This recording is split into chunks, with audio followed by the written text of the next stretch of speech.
हमारे बच्चों के जो खर्चे बढ़ेंगे, स्कूल के जो बढ़ते जा रहे हैं, अनवरत बढ़ रहे हैं। अगर इस तरह से वो अपनी मंशा रखेंगे और इसी तरह की पॉलिसीज़ बनाएंगे तो मुझे लगता है कभी सीएम साहब को, कभी पीएम साहब को ऐसी माफिया मांग के अपने नेताओं को हटाना पड़ेगा। वेट कर रहे हैं, कंपनियों को फ़ोन कर रहे हैं, बताओ हम कहाँ जाएं, कौन जिम्मेदारी लेगा? We are not terrorist, we are licensed tourist guide. क्योंकि हम अगर इस तरह से भेदभाव करेंगे तो अपने देश की छवि खराब करेंगे। तो हमारे लिए धर्म इंपॉर्टेंट नहीं है, हमारे राष्ट्रीय एकता ज़्यादा इंपॉर्टेंट है। देखिए, आप लोगों ने देवानंद की गाइड फिल्म तो देखी होगी। उस गाइड फिल्म के अंदर देवानंद ने गाइड का रोल अदा किया था। आज हम जयपुर के शहीद स्मारक पे हैं और यहाँ पे वो तमाम राजस्थान के गाइड आए हुए हैं अपनी मांगों को लेकर।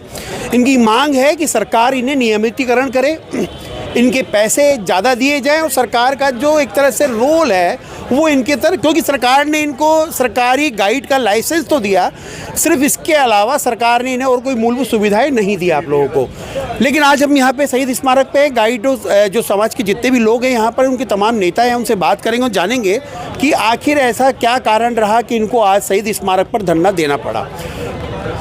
भैया, पहला सवाल ये है कि गाइड नाम आते ही हमें देवानंद की फिल्म दिमाग में आ जाती है कि कैसे एक गाइड जो है वो अपने इतिहास की चीज़ों को बताता है, लेकिन आपके साथ ही आपके इतिहास के साथ सरकार खिलवाड़ क्यों कर रही है? देखो, आपने गाइड शब्द बोला, ये एक तरह से ब्रांड एम्बेसडर है गाइड, जो कि देश की हिस्ट्री को रिप्रेजेंट करता है विदेशों तक। और गाइड एक वह मूलभूत व्यक्ति है जो वीआईपी प्रोटोकॉल के अंतर्गत जितने भी विदेशी जो राजदूत वगैरह आते हैं उनके साथ उनकी हमारी यहाँ की कला संस्कृति को रिप्रेजेंट करते हैं। आज हम इस मंच पर इसलिए इकट्ठे हुए हैं क्योंकि पिछले 4 साल से हम कंटिन्यू हमारी अनवरत संघर्ष कर रहे हैं। हमारी मांगे उनके प्रति सरकार ने कुछ भी अवहेलनाएं नहीं की हैं। बैक टू बैक हमें इस्कान आज फिर इस मंच पर एक और धरना देने के लिए मजबूर किया है। सरकार से चाहते हैं हम किसी भी तरीके से सरकार हमारी बातों को मान ले, अन्यथा आने वाला जो फ्यूचर है, आने वाले दिन है, उनमें गाइड इस तरह से नहीं रहेंगे जैसे आपसे पहले थे। गाइड इकट्ठा होंगे, एकजुट हैं, संघर्ष करेंगे और सड़कों पे उतरेंगे और अपनी मांगे मनवा के रहेंगे। जैसे अभी आपने देखा जंतर मंतर पर इतना बड़ा आंदोलन हुआ है, तो पूरे देश के अंतर्गत प्रत्येक राज्य में गाइड हैं। हम भी जंतर मंतर पहुँच सकते हैं, यहाँ टूरिज्म डिपार्टमेंट है उसका घेराव कर सकते हैं। उम्मीद करते हैं गवर्नमेंट हमारी मांगों पर, वाजिब मांगे हैं, इनलीगल नहीं है, वाजिब मांगे हैं, उन पर कार्रवाई करे। अच्छा, सरकार ने अभी दिया कुमारी आपके डिपार्टमेंट की जो है वो है, तो दिया कुमारी ने अभी विधानसभा सत्र के अंदर में और बजट के अंदर में कहा था कि भाई हम गाइडों की ओर भर्तियां करेंगे। तो क्या लगता है कि पिछले वाले गाइड को तो संभाल नहीं पा रही वो और नई भर्तियों का और निकाल दिया उन्होंने? सर, ऐसा है कि हम सरकार की नीतियों में कमियां निकालना चाहिए, क्योंकि हम यहाँ कमियां निकालने नहीं आए हैं, नहीं हम किसी सरकार के सपोर्टर बनने आए हैं और न किसी सरकार के अगेंस्ट विरोध करने हैं। हम सिर्फ हमारी मांगें रखने हैं। लेकिन फिर भी आपका क्वेश्चन है तो मैं बताना चाहता हूं कि मैं पैन इंडिया गाइड हूं और हमारी FTTJ जो हमारी पैन इंडिया गाइड एसोसिएशन है उनके सीनियर एग्जीक्यूटिव मेंबर और हमारे अध्यक्ष साहब यहीं खड़े हैं। तो ये नए नए गाइड भर्ती करके सिर्फ एक आंकड़े पूरे करना है कि हमने इतने लोगों को रोज़गार दे दिया। मैंने पहले भी दिल्ली कनॉट पैलेस पे ये बात रखी थी जब मोदी जी ने ये नियम लेके आए थे, लेकिन एक्चुअली उनको रोज़गार मिल कितने लोगों को रहा है ये पूछिए ना। मैं गारंटी देता हूँ अगर अच्छे से अच्छा एक गाइड, अच्छे से अच्छा जिसकी बात करूँ टॉप में काम करता है, साल भर में 120 दिन से ज़्यादा काम नहीं करता। अगर देखा जाए तो 365 दिन में से 120 दिन, ये सिर्फ 5% गाइड है। बाकी 10% गाइड ऐसे होते हैं, 15% जो 100 दिन से ज़्यादा साल भर में काम करते हैं। और 70-80% गाइड तो बेचारे 60 दिन, 50 दिन या 70 दिन के अंदर ही काम खत्म हो जाता है। मुझे एक बात बताइए, क्या हमारी इस बढ़ती महंगाई के अंदर क्या खर्चे नहीं बढ़ रहे हैं? अब 8वां वेतन आयोग लग रहा है, लोगों की सैलरी डबल या ट्रिपल जो भी होगी 40% बढ़ती, 50%। हमारी सैलरी कौन बढ़ाएगा? हमारे बच्चों के जो खर्चे बढ़ेंगे, स्कूल के जो बढ़ते जा रहे हैं, दिन अनवरत बढ़ रहे हैं, हमारे सारे खर्चे बढ़ रहे हैं, तो वो कौन देगा? हमारे अगर काम करते हो किसी के साथ में कोई मिसहैपनिंग हो जाती है, कौन जिम्मेदार है? हमारा हम काम करने वाले, कोई पीछे काम करने वाले नहीं है। सरकार ने हमें बिल्कुल एकदम विधवा आदमी की तरह छोड़ दिया, हमारे कोई खैर खबर लेने वाला नहीं है। जबकि गवर्नमेंट की जो मिनिस्ट्री ऑफ टूरिज्म है और कल्चर मिनिस्ट्री है वो पैन इंडिया के लिए एग्ज़ाम कंडक्ट करवाती है। पहले एक एग्ज़ाम होता है लैंग्वेज में, प्रॉपर लैंग्वेज में, फॉरेन लैंग्वेज में, उसके बाद में 6 महीने की ट्रेनिंग होती है, फिर एक इंग्लिश में पेपर होता है, वो पास करने के बाद में एक लैंग्वेज और इंग्लिश में 2 इंटरव्यू होते हैं। यानी कि same as a criteria RAS का है। और हर 5 साल हम ये साबित करते हैं दोबारा कि हम अभी भी काम करने लायक है, दिमाग हमारा काम कर रहा है, दोबारा एग्जाम होती है, वही प्रोसेस होती है। कोई रिन्यूएबल होगा? हाँ, सरकार को इतना पता है 5 साल से इनकी रगड़म पट्टी करनी है, लेकिन उनको ये नहीं पता कि इनके साथ में जब कोविड के टाइम पर हज़ारों हमारे साथी मर गए, उनके साथ में बेचारों की दिवालिया हो गई, कोई खबर नहीं ली। आपका जब कोविड आया तो कोविड के टाइम पर हो सकता है लोगों को पता होगा कितना नुकसान हुआ, सबसे ज़्यादा इफेक्टेड होने वाले हम हैं, क्योंकि अगर किसी भी वर्ल्ड वाइड एक पत्ता भी हिलता है तो सबसे पहले इफेक्ट डायरेक्ट हमारी इंडस्ट्री पे आता है और हमारे ऊपर आता है। आज वेस्ट पे क्यों चल रहा है? हमारे पास काम नहीं है, बेटे हम वेट कर रहे हैं, कंपनियों को फ़ोन कर रहे हैं, बताओ हम कहाँ जाएं? कौन जिम्मेदारी लेगा? कौन हमारे बच्चों की रखवाली करेगा? क्या फीस माफ़ कर देंगे एजुकेशन स्कूल वाले? नहीं करेंगे, हमारे खर्चे वही है। तो हम कहते हैं हमारे साथ में कोई पेंशन नहीं है, हमारी कोई सोशल सिक्योरिटी नहीं है, हमारी इंश्योरेंस नहीं है, हमारा कोई जन कल्याण बोर्ड नहीं है, हमें 1 रुपया नहीं मिलता, न कोई रोजगार की गारंटी। तो काहे के गाइड बना दिए? आपके जो VIP लोग आते हैं, इवन राष्ट्रपति से लेकर कोई भी, उनको घुमाते हैं हमें। तो जो भी किसी कंट्री का लोग इसमें मानने वाला मेरा सवाल जो है ये है कि आप गाइड हैं, सरकार से अप्रूव्ड गाइड है जी, लेकिन सड़कों पे जो मोटरसाइकिल लेके घूम रहे हैं, वो शोरूमों में लेके आते हैं, उनको आप क्या, क्योंकि वो टूरिस्ट की भाषा में तो लपके हैं, वो हमारी भी तो गाइड के नाम लेके बिल्कुल बिल्कुल आप सही कह रहे हैं, यही कंफ्यूजन है हमारी। अभी जो आपको हम हमारा प्रेस नोट दे देंगे आपको, उसमें बाकायदा ये दिया हुआ है कि लपकों को पकड़ा जाए। सर, लपकों को गाइड मत बनाइए, लपकों में और गाइडों में रात दिन का अंतर है। लपकों का काम है पकड़ना, कमीशन खाना, उनको ले जाना। तो बाहर से आया हूँ, मुझे कैसे पता पड़ेगा कि लपका या गाइड है? सर, जो गाइड होते हैं हमारे पास लाइसेंस होता है, मैं लेके आया हूँ। आप ये मेरा लाइसेंस दिखाइए, आपके मैं दिखाता हूँ आपको आराम से। ये देखिए, incredible India of tourist guide, ministry of tourism, ministry of tourism और कल्चर अभी हटा दिया, नहीं कल्चर मिनिस्ट्री दोनों एग्जाम कंडक्ट करा के हमारे को लाइसेंस देती है। ये 2027 मार्च के बाद में दोबारा रिन्यूअल होगा, हमें दोबारा एग्जाम देनी पड़ेगी, दोबारा ट्रेनिंग होगी, हमें ग्वालियर जाना पड़ेगा। जो इंडिया के टॉप मोस्ट जो टीचर हैं वो हमें एजुकेशन देना आते हैं, हमें बहुत अच्छी तरीके से एक एज ए एम्बेसडर तैयार करते हैं। हमें ट्रेनिंग में बताया गया, गवर्नमेंट खुद कहती है आप एज ए एम्बेसडर हो, नहीं कि गाइड हो, और बिल्कुल हम काम करते हैं एम्बेसडर का। लेकिन एक एम्बेसडर को आप ऐसे कैसे दूध काट सकते हो? ऐसे कैसे आप उसके हालातों पर छोड़ सकते हो आप? अच्छा, मेरा सवाल ये है कि अमेरिका के विदेश मंत्री जयपुर आते हैं, फ्रांस के राष्ट्रपति घूमने के लिए आते हैं, और भी बहुत सारे लोग घूमने आते हैं। सरकार आप लोगों की सेवाएं लेती है, आमेर का महल हो या सिटी पैलेस का महल हो, लेकिन सरकार आपकी तरफ अभी तक ध्यान क्यों नहीं दे पा रही है? कोई कमी है आप लोगों के अंदर? सरकार जो आपकी बात सरकार तक नहीं जा पा रही है? कमी तो मैं ये कहना चाहूँगा सरकार में, राज्य सरकार में है और राज्य सरकार के अधिकारियों में है कि काफ़ी लंबे अरसे के बाद भी हमारी तरफ, हमारी मांगों की तरफ ध्यान नहीं दे रही है। और मैं आपका ज़्यादा समय नहीं लेते हुए आपके तत्वाधान में ये बात राज्य सरकार को पहुंचाना चाहता हूं कि पर्यटक कल्याण बोर्ड गठित करें तुरंत प्रकार से, जिससे हमारी 33 मांगे, जो हमने एक मांग पत्र राज्य सरकार को, संबंधित मुख्यमंत्री को, राजभवन में और सभी अधिकारियों को हमने भेजा जा चुका है, और उस पर विचार करें। हमारे डेलीगेशन को आज ही बुलाए, मुख्यमंत्री जी आप हमसे मिलिए।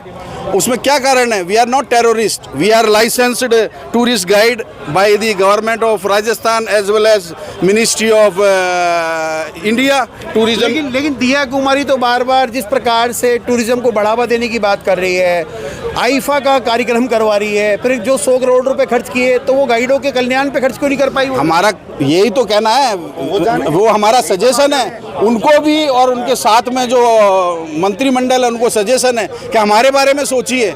आप अच्छा काम कर रहे हैं, वो आपकी तारीफ करेंगे। हम ये कह रहे हैं हमारे बारे में वरीड कीजिए, हमारी सोशल सिक्योरिटी के बारे में चिंता कीजिए, हमसे मिलिए, हम हमारी समस्याओं को सुनिए, हमारी सोशल सिक्योरिटी के बारे में इंश्योर करें, हमारे बारे में सुविधाएं लाएं, हमारे बारे में सुनिए, हमको बुलाइए।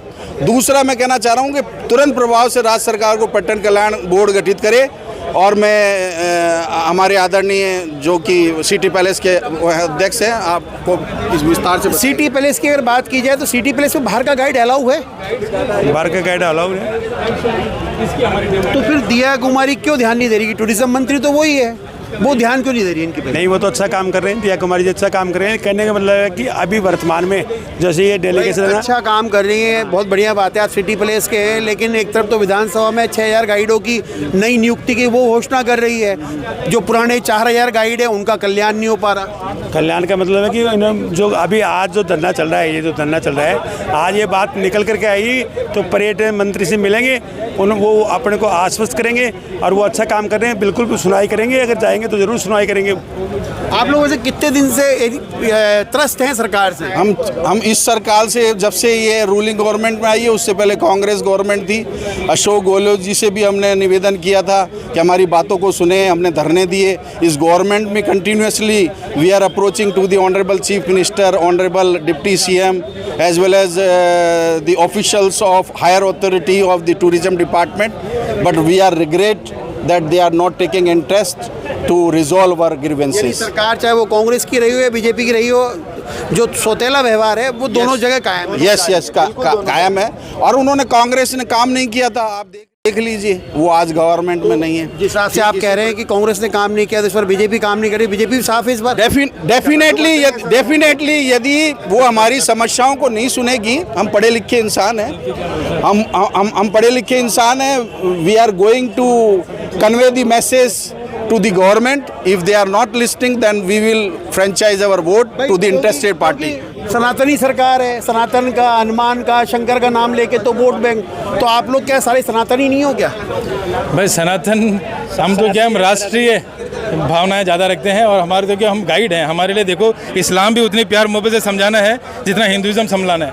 हम उसके अंदर ये नहीं कह सकते हम सनातनी हैं या वो, क्योंकि हम अगर इस तरह से भेदभाव करेंगे तो अपने देश की छवि खराब करेंगे। तो हमारे लिए धर्म इंपॉर्टेंट नहीं है, हमारे राष्ट्रीय एकता ज़्यादा इंपॉर्टेंट है। हम हमारे देश की धरोहर, इतिहास, कल्चर बताते हैं और उसके अंदर हम डिफ्रेंशिएट नहीं कर सकते कि मैं सनातनी हूँ या मैं गैर सनातनी हूँ।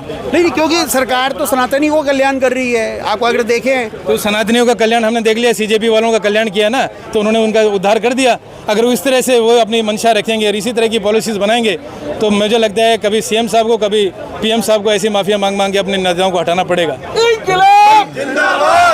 दिया कुमारी, क्योंकि वो खुद राज परिवार से आती है, तो क्या लगता है कि आम जनता से मिलना उनके लिए आसान है या वो खुद आम जनता के बीच में उनकी समस्याएं सुन रही है? अगर समस्या सुनती तो आप तो सबसे पहले, क्योंकि उनके राजस्व के अंदर में सिटी पैलेस या आमेर के राजस्व की बात की जाए तो उसमें आप लोगों का बड़ा योगदान है, क्योंकि आप लोग गाइड टूरिस्ट को घुमाते हैं वहाँ पर। जैसे आपने दिया कुमारी जी की बात करी है, जब से वो हमारे पर्यटन मंत्री बने थे राज्य के, तो हम लोग बहुत खुश थे क्योंकि उन्होंने शायद मेरे ख्याल से 6 पोर्टफोलियो लिए थे। हम लोग इसलिए खुश थे कि राजस्थान का ही मंत्री है जो राष्ट्रीय स्तर पर बैठा है, गजेंद्र सिंह जी शेखावत, और हम लोग इसलिए खुश थे कि भाई हमारे प्रदेश के अंदर भी दिया कुमारी जी आ गई तो हम गाइडों का कुछ भला होगा, टूरिज्म का कुछ भला होगा। हम नहीं कहते किसी ने कुछ नहीं किया, सबने बहुत कुछ किया, लेकिन जो करना चाहिए था एक्चुअली नहीं हुआ। कारण क्या होता है कि हर एक ढंग के आदमी के साथ केवल मालिक तो मेहरबान है, चमचों से परेशान है। क्योंकि हमने एक पहली मुलाकात करी थी, उनका अच्छा रिस्पॉन्स था, कुछ बातें ऐसी थी तो हमें लगा यार शायद उनको इस बात के बारे में पता नहीं है। और फिर बाद में हमने आके बाहर बातें भी करी कि मुझे लगता है मैडम को बहुत सी चीज़ों के बारे में अवगत नहीं है। कारण क्या होता है कि जो एयर कंडीशन ऑफिस में बैठते हैं उनको धरातल की कोई ज्ञान नहीं होता। तो धरातल का ज्ञान लेना है तो हमारी एसोसिएशन है, कोई अध्यक्ष हैं, पढ़ी लिखी कौम है, कई भाषाएं बोलते हैं, मैं भी विदेशी भाषा बोलता हूँ, इंग्लिश बोलता हूँ। तो आओ बैठो, बात करो। कभी एक दिन तो ऐसा निकालो साल 6 महीने में कि भाई गाइड से भी बात कीजिए, तुम्हारी परेशानी क्या है। लाइसेंस देना और आपको तगमा लगाना कि मैंने 6000 और निकाल दिया, 10 और निकाल दिया, निकालो ना साहब, 1 लाख बनाओ, क्या दिक्कत है, हर घर में दे दो, ठीक है ना। चमचे कौन है, वो कौन हो सकते चमचे अधिकारी? चमचे तो सर क्या होता है कि मैंने कोई कहानी सुनी थी कि एक बार काल पड़ा था, काल पड़ा तो इंग्लैंड की महारानी से पूछा गया कि भाई लोगों को खाने को रोटी नहीं है, तो इंग्लैंड की महारानी बोली रोटी नहीं है तो उनको केक खिलाओ। तो क्या होता है वो क्रीमी लेवल को ये पता नहीं होता कि साहब केक तो रोटी से भी महंगा है। तो क्रीमी लेवल जो उनके पास आसपास में गिरते हैं, इर्द गिर्द घूमते हैं, वो लोग ही होते हैं। तो भजन लाल जी से मिले आप लोग? हमने सुबह से उनको कांटेक्ट कर रहा हूँ मैं, उनके OSD साहब को कर लिया, 3-4 उनके और जो अधिकारियों से बात कर लिया। उन्होंने ये बताया कि धौलपुर निकल रहे हैं साहब 5 मिनट। मैंने कहा साहब हमारे को सिर्फ 5 मिनट चाहिए, धौलपुर जाने से पहले 5 मिनट के लिए मिल लीजिए तो हमारा धरना बड़े लेवल पर नहीं होगा। आज हमारे दावाई साहब काफ़ी दिनों से मेहनत कर रहे हैं। आज इनका जब निमंत्रण आया तो मेरे को बहुत अफसोस है कि हम काफ़ी लेट आए हैं, लेकिन ये हमारे जयदीप जी हैं, ये सिटी पैलेस से भी हैं, हमारे हर लेवल का गाइड। मैं चाहूँगा इसको राज्य से लेके राष्ट्रीय स्तर तक हम लोग इसको लेके जाएंगे। मैंने हमारे कई मित्रों को भेजा है। जैसे कि अभी वर्ल्ड के 20 शहरों के अंदर 16वें स्थान पर जयपुर आया है। टूरिस्ट बढ़ेगा क्योंकि दिया कुमारी ने कहा कि टूरिस्ट बहुत कम है, अब क्या है धार्मिक टूरिज्म ज़्यादा हो गया है राजस्थान में, जैसे खाटू श्याम जी, सालासर वगैरह उनके आ गए। तो क्या लगता है कि टूरिस्ट कम होने से कहीं ऐसा तो नहीं है कि सरकार ध्यान नहीं दे रही है? क्योंकि दिया कुमारी ने खुद ने सार्वजनिक मंच पर भाषण दिया था। एक्चुअल में क्या है कि मेरे को ये समझ नहीं आता है कि धार्मिक स्थल बढ़ेंगे, ये धार्मिक स्थल बढ़ा रहे हैं, इसके लिए सरकारें कुछ नहीं करती हैं। ये आजकल के रील, इंस्टाग्राम है वो प्रमोट करते हैं। बाकी हमें ये पता है कि हमारे जो भी ऑफिसर्स बने हैं विदेशों के अंदर, जो डिपार्टमेंट ऑफ टूरिज्म के वहाँ पे कोई अधिकारी नहीं रहता कई महीनों तक। अगर वहाँ से कोई टूरिस्ट आके हिंदुस्तान की जानकारी लेना चाहता है तो वहाँ पे ऑफिसेस बंद पड़े हैं कई महीनों से, तो उसको ये पता नहीं है। वो तो वहाँ के लोकल एजेंट जो पहले आ चुके हैं हिंदुस्तान, चाहे इटली हो चाहे फ्रांस हो, उनकी मेहरबानी से काम आता है। अदरवाइज़ अपने लिए कोई खास प्रयास नहीं किए जाते हैं। एक मेरा लास्ट सवाल है आपसे कि सरकार अगर मान लीजिए आपके अगर मांगे नहीं मानती है तो जो जितने भी विदेशी पावने जो जयपुर घूमने आते हैं तो उनको जो आप लोग घुमाते हैं उनका बहिष्कार करेंगे आप लोग? नहीं, बहिष्कार उनका बहिष्कार कैसे कर सकते हो? तो सरकार ही तो अपॉइंट करती है आपको घुमाने। हमारी पॉलिसी हमेशा रही है अतिथि देवो भव, गेस्ट आर गॉड। तो हम तो उनका स्वागत करते आए हैं। हम हमारा और भी बहुत तरीके हैं। हम तरीके क्या हो सकते हैं? हमने आज से 6-7 साल पहले एक आंदोलन किया था पेन इंडिया गाइड ने। हर जगह पर हम हमारे बैनर लेके शांतिपूर्ण तरीके से ये बताते रहे कि हमारे साथ में गलत होता है, व्यवहार होता है, हमारे को प्रॉपर जो हमारी सैलरी नहीं मिलती है। और वो मैसेज, क्योंकि हम पढ़े लिखे लोग हैं, हम कोई बेवकूफ़ नहीं है, हमें न्यूसेंस नहीं फैलाएंगे किसी भी कंडीशन में, लेकिन अंदर ही अंदर वो काम करेंगे जो इनकी आरएसएस करती है। जीत के बल पे जीत के आते हैं। जंतर मंतर में सारे पढ़े लिखे युवा ही तो थे। कौन से जंतर मंतर? जंतर पढ़े लिखे हैं तो उसका नतीजा देख लीजिए, उसका नतीजा देख लीजिए, आपके सामने है। सरकार को क्या कहा, माफी मांगनी पड़ी, गए ना धर्मेंद्र जी। तो हम ये नहीं चाहते, लेकिन हम कहते हैं क्या दिया कुमारी का इस्तीफा मांगेगा अगर मांगे पूरी नहीं हुई तो? पहुंचाएंगे ये बात है। दिया कुमारी का इस्तीफा मांगेगा अगर मांगी पूरी नहीं? हम इस्तीफा नहीं मांगेंगे, हम हमारी मांग मान रहे हैं। अभी टाइम है, हम देखते हैं क्या होता है, उसके बाद में नेक्स्ट जो डिसीजन है हम उसे बैठ कर लेंगे क्या होगा। भाई अगर हमारी मांगे पूरी करना उनको कोई ज़्यादा मुश्किल काम नहीं है। जैसे हम लोग एक ही बात को बार बार रिपीट कर रहे हैं कि जब हम टिकट्स मॉन्यूमेंट्स पे खरीदते हैं तो कोई 1100 रुपये की विदेशी की टिकट है, हिंदुस्तानी की 200 की है, तो उसके साथ में 2 रुपये एक्स्ट्रा ऐड किया जाता है। हमने जब पूछा ये 2 रुपये किस बात के, कि एक फॉरनर आ रहा है वो 2 रुपये के सिक्के लेके नहीं चलता, तो बोले साहब ये 2 रुपये जो ई मित्र वाले बैठे हैं, कितने लड़के हैं, 6-12 लड़के मुश्किल से होंगे यहाँ पे, उन 12 लड़कों की तुम इतनी चिंता करके 2 रुपये काट सकते हो। तो हम ये निवेदन करेंगे, सरकार के पास बजट नहीं, हम जानते हैं 200 करोड़ का बजट होगा टूरिज्म का, हम चाहते हैं कि भाई आप एंट्रेंस टिकट पे 10 रुपये 50 रुपये कुछ बढ़ा दो और वो हमारा एक वेलफेयर बनाया जाए गाइड्स का, जैसे आपने हाथियों को बना दिया, बाकियों को बना दिया, तो उसके अंदर वो पैसा जमा होता रहे। 200 करोड़ का बजट है, अगर आप जाके इंटरनेट पे देखते हो वो हमारा है। दूसरी बात, एक गैजेट नोटिफिकेशन निकाला गया था, उस गैजेट नोटिफिकेशन में कि हम लोग गिग वर्कर की कैटेगरी में हमें डाल दें, हमारे सारे के लोग जाके लेबर में हमारे रजिस्ट्रेशन करा देंगे, गिग वर्कर कैटेगरी में आएंगे, आपको कहाँ जोर आ रहा है, हम हमारे टैक्स भी तो पे कर रहे हैं, हम टीडीएस भी कटवा रहे हैं। जैसे उन्होंने स्विगी जोमेटो और ऊबर वालों को दे रखा है, तो स्विगी जोमेटो ऊबर वाला बेचारा कहाँ जाके लेबर में कराएगा? हम तो पढ़े लिखे, हम कर सकते हैं, वो तो नहीं कर सकते। तो हमारे को एटलीस्ट उसके अंदर हमारा नाम ऐड किया जाए। अगर नहीं होता तो फिर हम हमारे कानूनी सहारा लेंगे, कोर्ट कचहरी करेंगे, उसके अंदर हमारा नाम जुड़ाएंगे, लेबर कोर्ट के अंदर हमारी एंट्री कराएंगे। और हम चाहते हैं सरकार हमारी मांग को मान ले, कोई ज़्यादा बड़ी मांगी, ज़्यादा मुश्किल मांगी भी नहीं हमारी। तो बिल्कुल देखिए, ये राजस्थान के तमाम गाइड हैं और ख़ासकर जयपुर के, ये आपकी जब आप कहीं घूमने जाते हैं तो आपको वहाँ की संस्कृति और धरोहर से रूबरू करवाते हैं, चाहे वो विदेशी पावने हो या तो देसी पर्यटक हो। साथ में उन पर्यटकों का पूरा ध्यान रखते हैं जिससे कि राजस्थान और जयपुर का नाम खराब ना हो। लेकिन सरकार इनकी अगर मांगे मान लेती है तो सरकार का कुछ नहीं जाने वाला, क्योंकि इनकी कोई बहुत ज़्यादा नाजायज़ मांगे नहीं है। ये अपने हक की बात कर रहे हैं, अगर वेलफेयर की अगर बात कर रहे हैं तो उन्हें मिलना चाहिए। लेकिन सरकार है, सरकार चुनावी भाषणों में इनके लिए बातें तो बहुत करती है, लेकिन क्या इनको इनका सही मुआवजा कब तक मिलेगा ये तो सरकार ही बता सकती है। लेकिन ये आज अपनी मांगों को लेकर जयपुर के शहीद स्मारक पर धरना दे रहे हैं। ये 1 दिवसीय धरना है आप लोगों का। मांग नहीं गई तो इस धरने को फिर अनिश्चितकालीन करेंगे। तो बिल्कुल देखिए, ये इनका अनिश्चितकालीन धरना साबित हो सकता है कि अगर सरकार का कोई नुमाइंदा अगर इनसे नहीं आके मिलता है तो वैसे ही ये धरना देंगे जैसे दिल्ली के जंतर मंतर में युवाओं ने दिया, क्योंकि इनकी हक की बात है, इनके पेट की बात है, इनके बच्चों की बात है। अगर इनके बच्चों के साथ में सरकार अगर खिलवाड़ करती है तो शायद ये वही महाराणा प्रताप बनने का काम करेंगे जिसके बारे में कि अपने टूरिज्म डिपार्टमेंट को बताने का प्रयास करते हैं। जयपाल सिंह राठौड़ के साथ Manoj Sharma, news box India, Jaipur.